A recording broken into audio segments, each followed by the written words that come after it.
Hey, this is JT with RMUS, and we're going to look at the Dronetag RIDER today. Another beautiful day here in the Wasatch Mountains of Utah. Anyway, what we have here is a remote ID detector. So this is basically picking up the signal coming off the drone, which is giving you the drone location as well as the pilot location. This connects into the Dronetag app and allows you to see where the location of the pilot and the drone is. So let's get out of the weather here. Lance, cue it up. We're going to get the drone going here.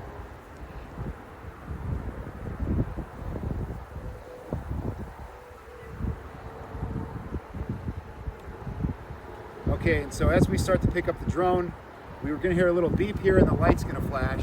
So even if you didn't have the app open and you had this on your person, you're going to hear an alert that there's a drone in the area, and then you can quickly look at the app to see where that pilot is located. So we're starting to let's see, they're turning blue here. Lance, why don't we launch that? Okay, we just launched the drone, and now we see the lights flashing on here. I'm hearing a really little, it's hard to hear in the wind here, but we got the blue signal. And all of a sudden we're seeing the drone here flying. So this is happening in real time. The nice thing is it also saves this data, so you're able to archive where you've seen drones flying.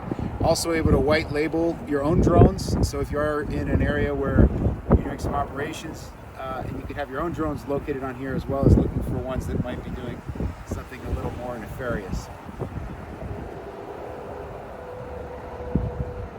Okay, so this is coming out very soon. There's a special promotion right now for $8.99 until the end of March. And there's actually another version coming out that's a little bit longer range. This is mainly made for a portable device. So more to come on this, and we're going to get out of the weather here.